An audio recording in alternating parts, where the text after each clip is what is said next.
ఒక అడవిలో చెట్టు మీద తుని పిచ్చుక, పావురం, హంస, కోకిల గూళ్ళు కట్టుకొని ఉంటుండేవి.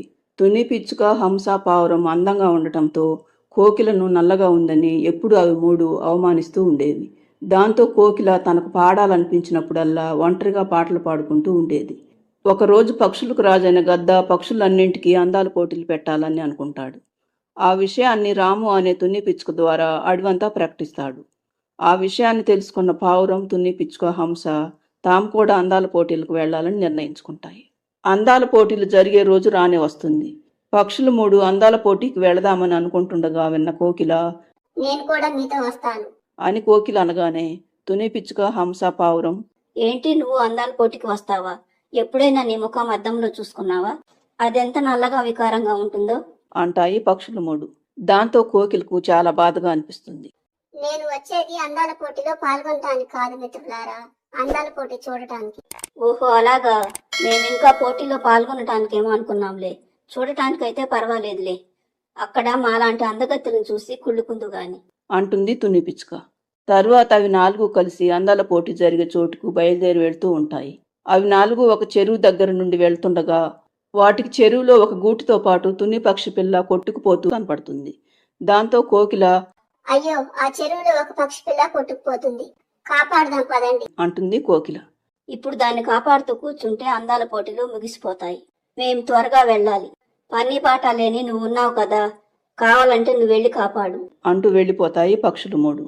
కోకిల మాత్రం తుని పిల్లను కాపాడటానికి పక్షి పిల్ల దగ్గరికి వెళ్తుంది. పావురం, తుని పిచ్చుక, హంస వెళ్లేసరికి కొన్ని పక్షులు అక్కడికి వచ్చి ఉంటాయి. అవి వెళ్లిన కాసేపటికి కోకిల కూడా తుని పక్షి పిల్లతో పాటు అక్కడికి వస్తుంది. మరి కొద్దిసేపటికి పోటీలు మొదలవుతాయి. చివరకు గద్ద కోకిలను అందాల పోటీకి విజేతగా ప్రకటిస్తుంది. దాంతో పక్షులన్నీ ఆశ్చర్యపోతాయి. పావురం, తుని పిచ్చుక, హంస అయితే నిర్ఘాంతపోతాయి. అదేంటి మహారాజా, నల్లగా వికారంగా ఉన్న ఈ కోకిల అందాల పోటీలో గెలవటం ఏమిటి? అంటుంది పావురం. కోకిల ఎందుకు గెలిచిందో చెప్తాను వినండి.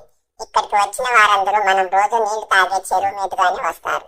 ఎవరి బుద్ధి ఎలాంటిదో తెలుసుకుందామని నేనే నదిలో ఈ తుని పక్షి పిల్లను వదిలేశాను. అది ప్రాణాపాయ స్థితిలో ఉన్నా గానీ మీరెవరూ పట్టించుకోకుండా వచ్చారు. ఎందుకంటే మీకు ఒకరి ప్రాణం కంటే అందాల పోటీలే ముఖ్యం. ఒకరోజు మీరు ముగ్గురు కోకిలను అవమానిస్తుంటే చూశాను. కానీ ఈ రోజు మీ అందరికంటే కోకిలే అందమైన మనసున్నదని తెలిసింది.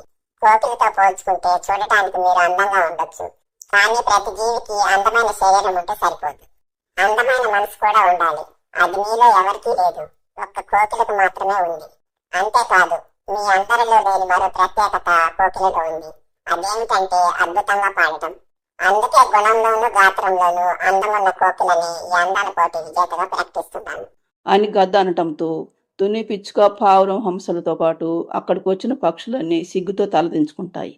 తరువాత పక్షులు మూడు కోకిలకు క్షమాపణ చెప్పి అప్పటి నుండి కోకిలతో స్నేహంగా ఉంటాయి. ఫ్రెండ్స్, ఈ స్టోరీ నచ్చితే లైక్ చేయండి, ఛానల్ను సబ్స్క్రైబ్ చేసుకోండి.